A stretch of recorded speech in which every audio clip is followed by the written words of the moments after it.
আসসালামু আলাইকুম। কাঁকড়া চাষীদের উদ্দেশ্যে বরাবরের মতো আরেকটি গুরুত্বপূর্ণ ভিডিও নিয়ে আমরা চলে আসলাম। আসলে ভাই এখন যেহেতু শীতকাল, আর এই শীতে কাঁকড়ার একটু রোগবালাই বেশি হয়, তাই শীতকালে আমাদের কাঁকড়াগুলোকে একটু আলাদাভাবে যত্ন নিতে হয়। আমরা বাজার থেকে খুব অল্প পরিমাণ কয়টা কাঁকড়া নিয়ে আসছি। আমাদের বাজারে এখন কাঁকড়ার পরিমাণ কিন্তু অনেক কম।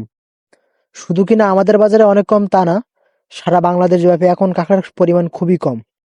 কাঁকড়ার পরিমাণ খুবই কম, তার একটাই কারণ, এই শীতের সময় কাঁকড়ার প্রজনন করে না। আর প্রজনন না করলে বাচ্চা উৎপাদন হয় না। আসলে কাঁকড়ার যখন বাচ্চা ছোট ছোট নদীতে আসে, ওই নদীর পানি আমরা আমাদের ঘেরে ডাইরেক্ট উঠাই। আর ঘেরে ডাইরেক্ট নদীর পানি যখন উঠানো হয়, ওই পানির সাথে ছোট ছোট কাঁকড়ার বাচ্চা আমাদের ঘেরে ঢুকে যায়। আর বাচ্চাগুলো যখন ঘেরে ঢুকে ওইগুলো বড় হয়ে যায়, তখন ওইগুলো বাজারে বিক্রি করতে নিয়ে আসে এলাকার মানুষজন। আর বাজার থেকে আমরা ওখান থেকে খোসায় যেগুলো নিয়ে আসে মানুষ, ওইগুলো আমরা খোসায় কিনে আনি। আর যেগুলো কিনা ছোট কাঁকড়া, আমরা ছোট কাঁকড়ায় কিনে এসে আমরা ছোট কাঁকড়া এনেও আর পুকুরে ছেড়ে দিই। আর আমাদের এদিকে নদীতেও কাঁকড়া ধরে, ওই কাঁকড়াগুলো আমরা আবার ছোট ছোট কাঁকড়া ওদের কাছ থেকে কিনে এনে পুকুরে ছেড়ে দিই। আবার নদী থেকে ডাইরেক্টও আমাদের কাঁকড়া ওঠে। নদী থেকে যে কাঁকড়াগুলো ওঠে ওইগুলা তখন হিসাব থাকে না, তবে আমরা বাজার থেকে যেগুলো কিনে আনি ওইগুলোর একটা হিসাব থাকে আমাদের কাছে।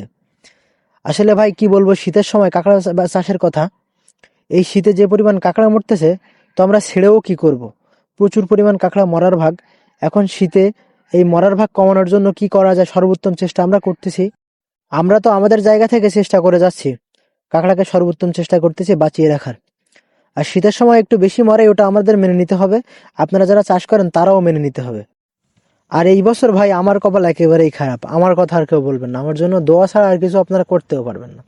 তো একটু মন থেকে দোয়া করবেন। আজকেও 2 দিন বাদে খাঁচা চেক করতেছি। এখান থেকে কত 1 মাস যাবত তো রেগুলার মরতেছে কি পরিমাণ, তার তো কোনো হিসাবই নাই। আজকে 2 দিন বাদে আমার খাঁচা চেক করো, এখানে দেখেন কি পরিমাণ কাঁকড়া মরছে। 2 খাঁচি কাঁকড়া এখানে মরে গেছে। এই কাঁকড়াগুলো আজকে আমরা আর গুনি নাই যে কয় পিস মরছে। আসলে নিজের এনার্জিও নাই যে গুনবো কাঁকড়াগুলো। এখানে কম করে হলো 30 থেকে 35 পিস কাঁকড়া আজকে মরে গেছে। যাই হোক, উপরওয়ালা ভরসা। কাঁকড়ার মৃত্যুর হার কমানোর জন্য আমরা সর্বোত্তম চেষ্টা করতেছি। আপনারা একটু জানাবেন আপনাদের এখানে কি পরিমাণ কাঁকড়া এখন মরতেছে। আপনারা একটু কমেন্ট করে আমাদের জানাবেন যে কোন এলাকায় কিরকম মরতেছে। আর আজকে আমরা একটি ঔষধ প্রয়োগ করতেছি। এটাকে ঔষধ বললে ভুল হবে, এটার নাম আমাদের এখানে ডাক্তারি পটাশ বলে। এটা বিভিন্ন ফার্মেসিতে কিংবা যে মৎস্য চাষের যে ঔষধ বিক্রি করে যেসব দোকানগুলোতে, ওই সব দোকানে গিয়ে বললে এটা পাওয়া যায়। তো আপনাদের এলাকায় এর যদি অন্য কোনো নাম থাকে, অবশ্যই একটু কমেন্ট করে আমাদের জানাবেন।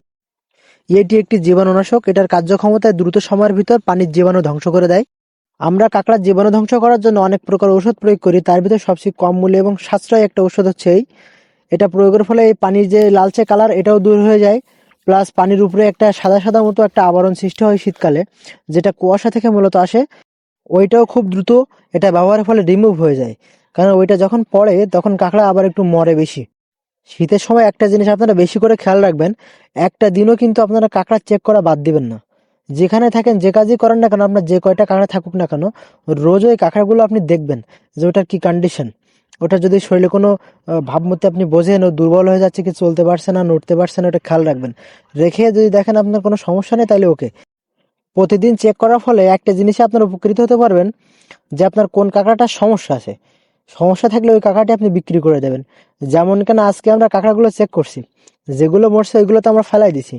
আর যে কাঁকড়াগুলো আমাদের মনে খারাপ লাগছে, ওইগুলো আর বাঁচবে না, কি ওইগুলো একটু সমস্যা মনে হয়েছে, আমরা ওই কাঁকড়াগুলো ওখান থেকে উঠাই নিয়ে আসছি। এগুলো আজকে আমরা বিক্রি করে দেবো।